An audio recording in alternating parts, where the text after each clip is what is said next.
Biden and Harris will forever be remembered as the worst administration in U.S. history. Biden and Harris put U.S. on the brink of total collapse. God Almighty will never forgive them for what they did to our country, USA. Listen to the comment of the Attorney General concerning Biden and Harris open border. We have an array of U.S. attorneys here that are going to give you an idea of the cases that are before us. And just briefly, before I bring the Attorney General up, to my far left is Justin Simmons, U.S. Attorney for the Western District of Texas. To his right is Mike Drescher, the U.S. Attorney for Vermont. And to his right is Nick Ganji for the Southern District of Texas. On my far right is Matt Gagliotti, the Assistant Attorney General in charge of the Criminal Division. At this point, I'd like to present to you the Attorney General of the United States, Pam Bondi. Thank you, U.S. Attorney Kehoe. Thanks for everything that you're doing, and to all our incredible U.S. attorneys around the country. My first day as Attorney General under President Trump's leadership, we announced that the Department of Justice would pursue the total elimination of cartels and transnational criminal organizations. Thanks to President Trump, many of these groups, many of these gangs are now classified as foreign terrorist organizations because they pose an extreme threat to not only our country, but to our world. They traffic drugs, weapons, and people. Every American community destroyed drives up their profit margins. No longer.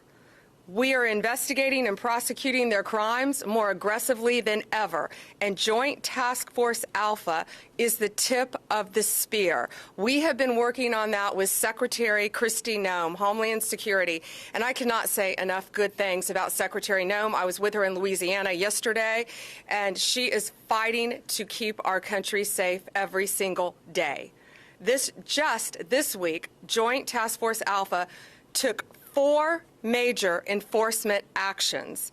Right here in Tampa, we unsealed the indictment charging 12 defendants operating a massive, right here in Tampa, a massive illegal smuggling ring. The defendants engaged in a conspiracy to bring illegal aliens from Cuba to the U.S. for profit. They coached their clients, including children, who came to airports alone, came to our country alone, were put on planes for connecting flights, lied to Border Patrol agents due to coaching, and law enforcement. They charged up to $40,000 per victim. They used Zelle to transfer over $7 million over the course of this scheme, and I believe had profits, cash, of over $18 million. And it's just not the southern border. In Vermont, and U.S. Attorney Drescher is here with us, we indicted Norma Lorenzo, a woman who allegedly worked with Canadian co-conspirators from Guatemala, Honduras, Mexico, and El Salvador. Children were transferred to private residences, other airports, and in 2023, according to CBP, parts of Vermont and New York started seeing unprecedented traffic from illegal aliens. Law enforcement officers operating in these areas encountered aliens from 97 different countries, including China, Pakistan, Iraq, Iran, Afghanistan, North Korea, and Yemen. In the Southern District this week of Texas, and Nick Ganji's here, we secured the extradition of 3 men from Guatemala who have been charged in connection with a mass casualty alien smuggling event. This tragic event occurred in 2021 in Chiapas, Mexico. A semi-truck containing at least 160 illegal aliens crashed, resulting in the deaths of more than 50 people. The cost of human smuggling is huge. So many families are dying, so many people are dying. These smugglers used a variety of vehicles, including microbuses, tractor trailers, and cattle trucks to smuggle multiple Guatemalan aliens, including many unaccompanied minors, into this country. In the Western District of Texas, where Justin Simmons is our U.S. Attorney, we just this week charged 4 defendants with their role in a deplorable scheme smuggling unaccompanied children into the United States from Mexico. These monsters behind the operation drugged unaccompanied children coming into our country, giving them THC so they would be asleep when passing through customs. One of the children was overdosed so badly that the child had to go to the hospital. Since President Trump took office, Joint Task Force Alpha has charged 56 defendants, including convicting a monster who attempted to bring in Indian nationals into our country in sub-zero weather through Canada in the middle of a blizzard. This was a family of 4. This family was eventually found dead in a blizzard with the father holding the 3-year-old little boy wrapped in a blanket with his glove covering his child's face, trying to save his life. In June, we arrested a Canadian-American citizen in New York for charging $1,000 for every illegal alien he smuggled over the St. Lawrence River into our country. One of the boats capsized, killing a family, including 2 children under the age of 3.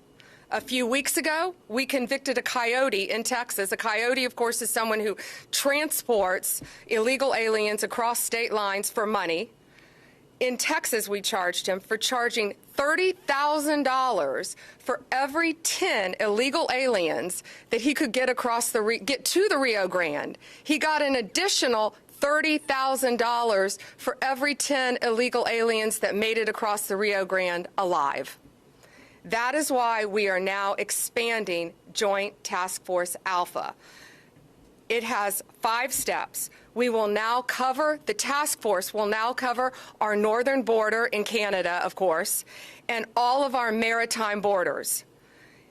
Our incredible partner again at DHS, Kristi Noem, and I are expanding this to include our DEA, ATF, and FBI agents to this task force to give us even more manpower. We will receive more resources to prosecute these cases, and key figures in cartel, human trafficking, and transnational criminals. We will strengthen our collaboration with foreign law enforcement throughout this world to protect not only their citizens, but ours, and return these criminals to American soil for prosecution. Under President Trump, we have coordinated more closely with our U.S. attorneys' offices to protect unaccompanied children being smuggled into our country from exploitation. One of the task force's greatest accomplishments has been demonstrating how dangerous human smuggling and trafficking are for those being transported. For those who are considering paying to be smuggled into the U.S., it is not safe for you or for your families. These coyotes are coordinating with terrorist organizations, collecting money from them to bring families and unaccompanied children into our country. These operations are getting people killed. Let me be clear. If you smuggle human beings, you will be found, you will be prosecuted, and you will be brought to justice. It doesn't matter where you are. It doesn't matter what our borders are. The limit of where our country ends and another begins, but it does not limit our law enforcement capabilities to bring you to the United States and prosecute you and lock you up for as long as we can. Thank you, and God bless you.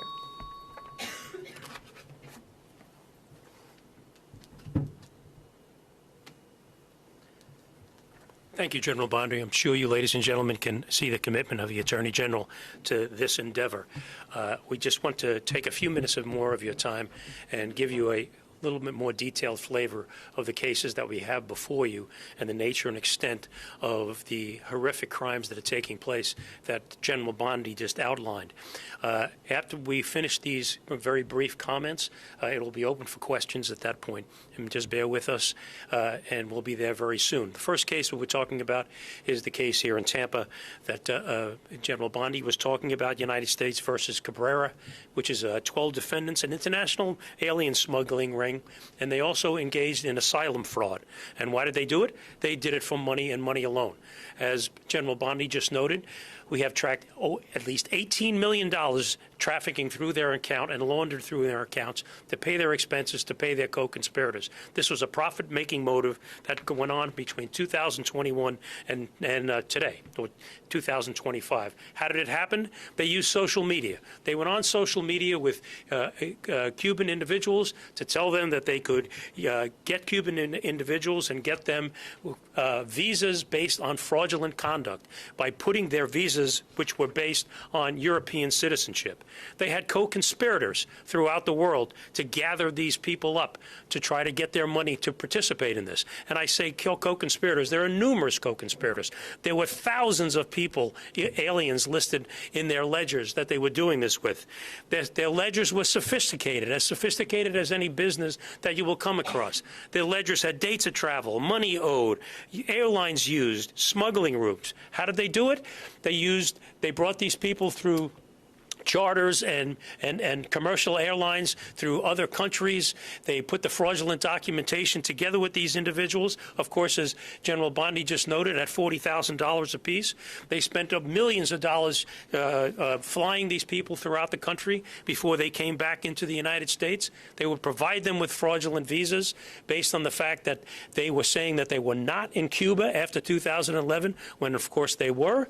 With this fraudulent document, they coached these people once they came to enter into the United States. How did they coach them? They coached them to make sure you tell these people that you're a tourist. Make sure you tell them that you're just here for a visit. And, of course, conceal the fact that you had come from Cuba. And then after and when you get into the United States, lay low for a while. Don't make any noise about things. Why? Because at the appropriate time, they wanted you to come forward to seek asylum, being a Cuban national. So they would then prepare the asylum applications, which were likewise fraudulent.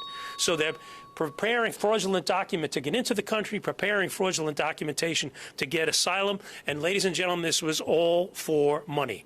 And it was a sophisticated enterprise with multiple shell corporations being used and transferring money throughout the country. We have uncovered at least 27 known bank accounts with these people to transfer their money between and among each other, pay for expenses and people overseas, and using money to move in and out of their shell corporations to hide it, which is the substance of the money laundering charge.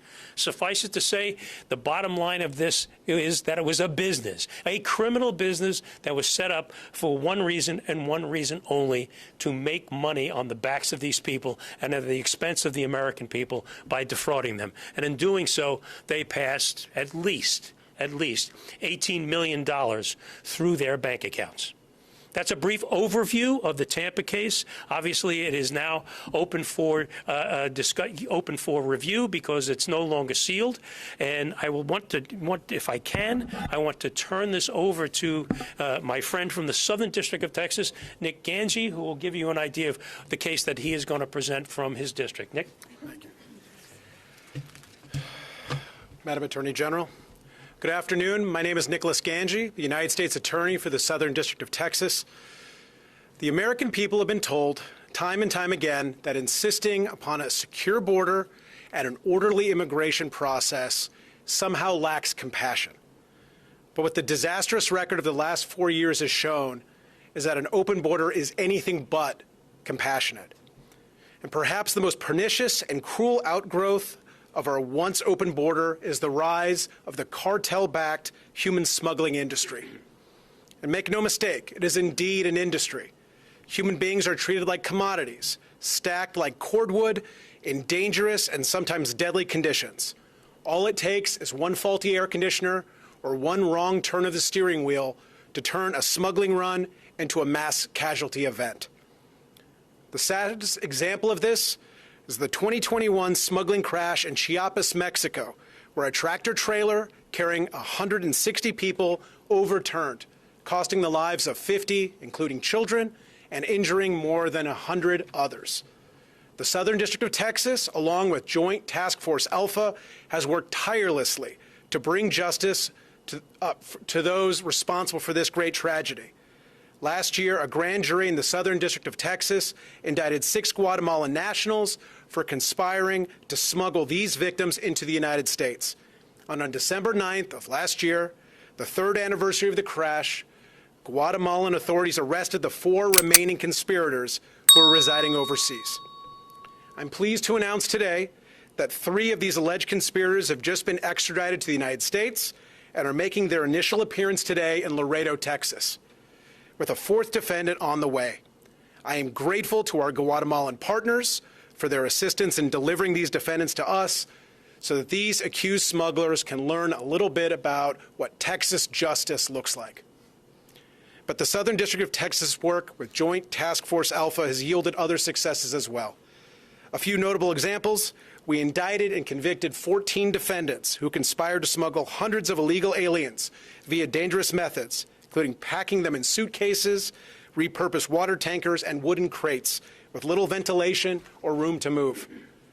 We recently obtained pleas from 6 smuggling defendants who, among other things, left a man to die of heat exhaustion in the Texas brush. We indicted and convicted a human smuggler that had transported dozens of illegal aliens, including minors, and then led police on a high-speed chase through the streets of Laredo. And we obtained a 103-month sentence against a former CBP officer who betrayed his oath and took bribes to allow illegal aliens and cocaine to pass through his lane at a port of entry. Smuggling is a wicked and remorseless business, and it has no place in any civilized society, let alone the United States. And the Southern District of Texas will do whatever it takes to eradicate this industry once and for all and to put those responsible in prison for as long as the law allows. So for those considering coming to this country illegally, our message is clear. Don't do it. Don't put your life or safety or those of your loved ones into the hands of the cartel. They do not care if you or your children have access to food, water, or even air to breathe. They do not care if you live or die. And our message to these smugglers is equally clear. You can run, but you can't hide. If you're not already in cuffs, you will be in cuffs soon, because the United States does not forget. And with that, I'm going to turn it over to United States Attorney for the Western District of Texas, Justin Simmons.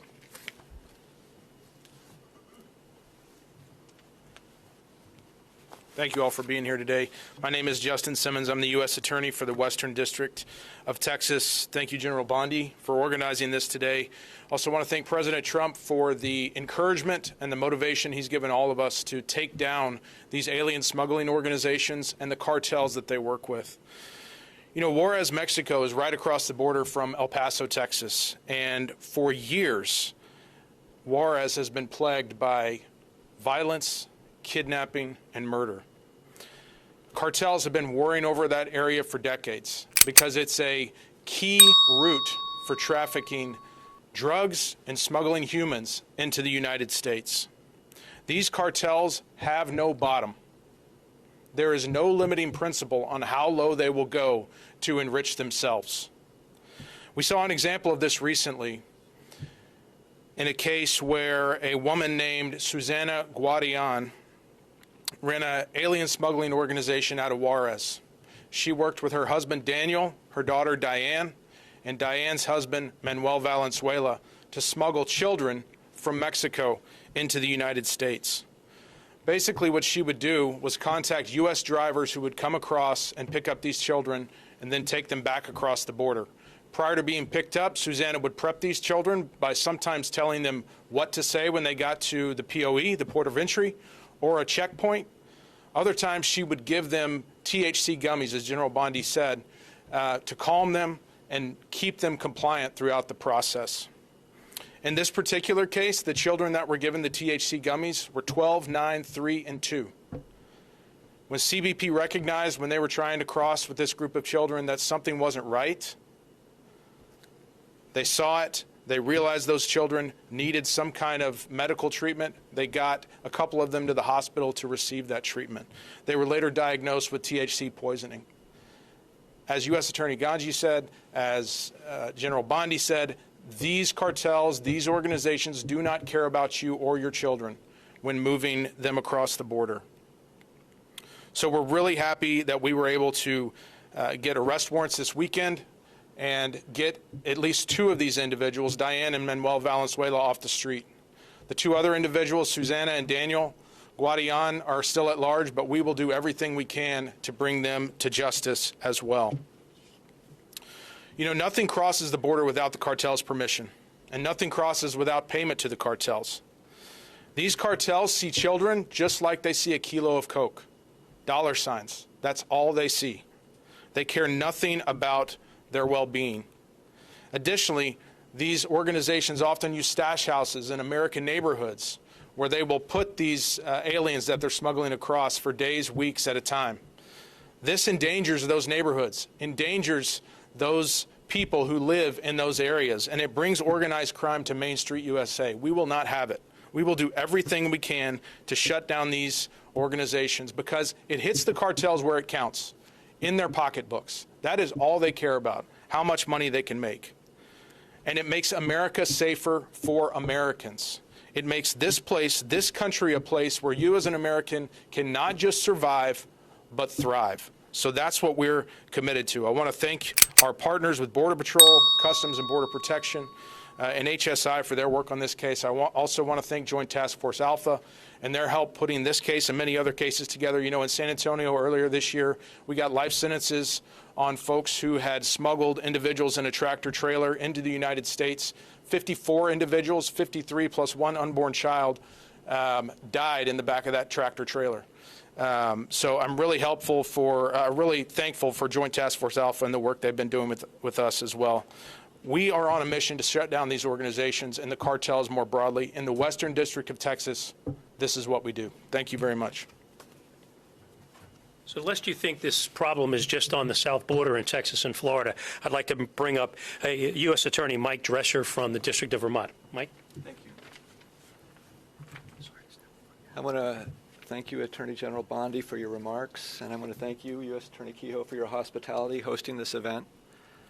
I especially want to thank you, Attorney General Bondi, for bringing attention to the extraordinary work that the men and women of the United States Border Patrol and Homeland Security investigations are doing in Swanton sector, the portion of the U.S.-Canada border that includes Vermont, northern New York, and New Hampshire. Thanks to their work and the work of Joint Task Force Alpha, the United States Attorney's Office for the District of Vermont has obtained a 7-count indictment charging Norma Linda Lozano, who's 53 years old, of Ypsilanti, Michigan, with 1 count of conspiracy to commit alien smuggling and 6 counts of bringing aliens to the United States who lacked permission to enter or to remain in this country.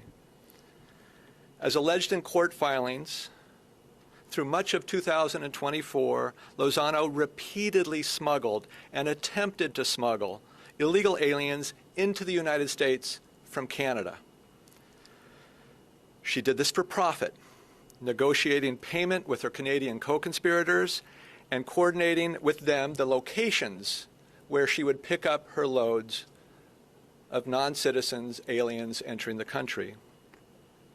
As alleged, Lozano's methods included, echoing some of the comments we've already heard today, hiding a child alongside luggage in the far recesses of the vehicle that she was traveling in, disregarding the child's safety and welfare. These offenses are serious for several reasons. First, they aid and abet those who are seeking to enter the country illegally.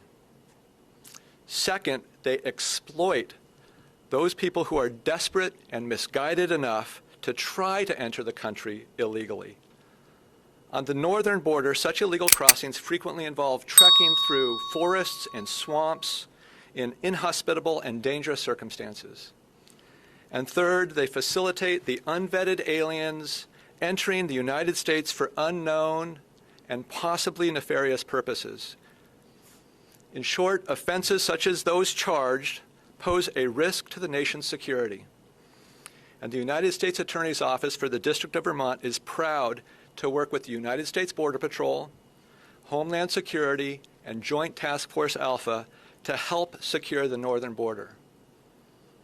Ms. Lozano was arrested Tuesday of this week in the Middle District of Georgia, where today she had her initial appearance in Albany, Georgia. She's been transferred to have subsequent appearances in the District of Vermont.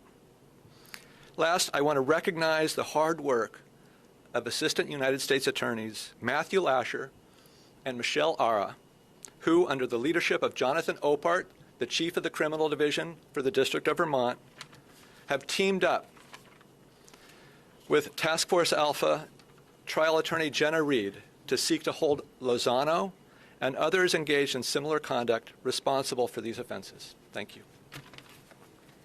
We're ready to take questions. If you want to direct them to any of the states, just let us know. Questions? Well, how about if we start on this side of the room and go over? Any questions? Are you seeing any connections between the hotels operating on the southern border that have been designated as transnational criminal organizations and the smuggling organizations in New York and Vermont? And then the second question for you, Attorney General, a judge ruled recently that the President's appointment at the National Guard in LA was illegal. Does that ruling affect your plans to send these Yeah. First, to the National Guard, we will be following the law. We are appealing that ruling, and we plan on being successful in court. We anticipate very much being successful. Back to this, yes, these transnational criminal organizations, since we have secured completely our southern border, are finding various ways to come into our country. And as our U.S. Attorney in Vermont knows, the northern border, it always has been, but it's gotten much worse, much more prevalent, because it's a multi-billion-dollar business, the smuggling of drugs, guns, and humans. And so they're not going to quit once we secured our southern border. But yes, we're stopping them at our northern border, and that's why we're also increasing Joint Task Force Alpha to include our maritime ports as well. Any other questions? First for you, or unless you're going to do the Tampa part of it first, but Sure. When it comes to Tampa, do you have any idea as to why they set up shop here in Tampa? And then the other question about Tampa would just be, how much of this is going on right now? This seems like a pretty deep thing that was happening here. Can you just start throwing darts at a map and find these kinds of groups? Can I start in on that first? Because I know you're a Tampa reporter, and that's why I think it was so important to have it here, because people are expecting this in Texas and big cities, and Tampa is a big city, but it is everywhere. It touches, I think, every city in our country. And traveling around this country, it's everywhere. It's everywhere you go, because our borders were wide open, and guns, drugs, gangs were coming in, terrorist organizations, into every city in our country. We arrested very recently, 20 minutes outside of our nation's capital, one of the top MS-13 members in the entire country. One of them was arrested also in Portland, Oregon. So it's very organized. They are spread throughout this country. And U.S. Attorney Kehoe, I'll let you take it from Tampa. With regard to Tampa, I mean, this has been going on for a significant period of time. Our investigation takes us back to at least 2021. And these people aren't some individuals or from far-off areas. They're from neighborhoods right here in Tampa, from addresses that you know, that you could pass in Publix or walk on the street. Why did they set up here? Because they were started up in 2021, operated undetected, and let's be perfectly honest, as General Bondi said, $18 million in an entity that was moving in a tremendous speed, but in a relatively short period of time. $7 million going through Zelle alone. So why did they come here? Because they lived here, they were here, they set up and did business here, and it was profitable. Were they availing themselves of different services, schools and parks? I mean, were they living otherwise ordinary lives? From all intents and purposes, I can't answer that question factually, and I don't want to mislead you, but I don't have any information to say that they weren't. I can't say that they were sending their children to local schools, but they were certainly living here and doing business here. Attorney General, if I can just ask you, now that you're seeing this from the inside, you obviously spent time in state government, doing level, how would you characterize what you've become aware of and in terms of how much this is going on around the country? It seems like these cases are just a few of what you could highlight. And these were not coordinated arrests or extraditions. These are 4 that all happened in a week.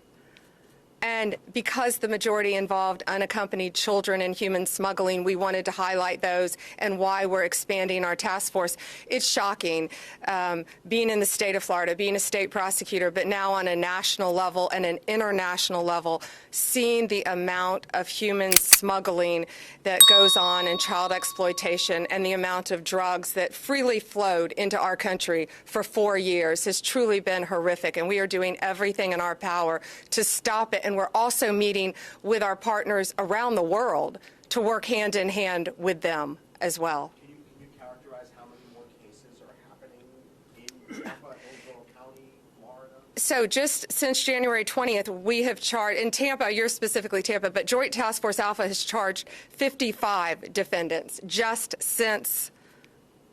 recently.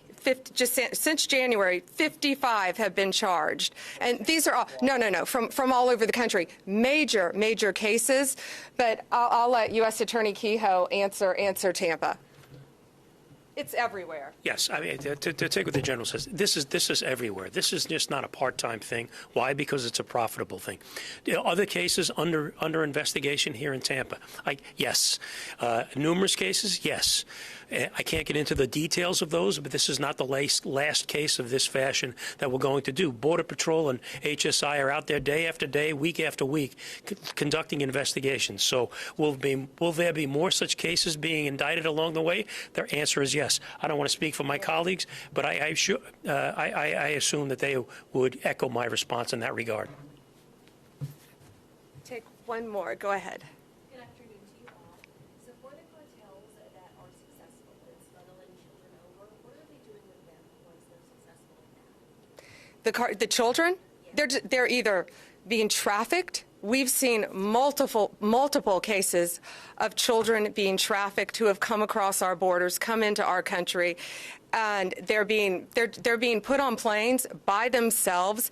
When I was at the border in September, I went to the border in September in Yuma, Arizona, and they had a term, and it was called a recycled child. And these Border Patrol agents were seeing a little boy coming across our border multiple times. They saw him coming in as part of a family unit, which is often how they use children to get horrible criminals into our country, posing as a family unit. But these kids are coming from all over the place, and we don't know, many of them, where their parents were. That's why we're struggling to find that out, to prosecute all of them. But it was a recycled child, and these very vigilant Border Patrol agents recognized a little boy coming across. This was last September. And they couldn't figure out how he was going back and forth so easily. Well, our borders were wide open.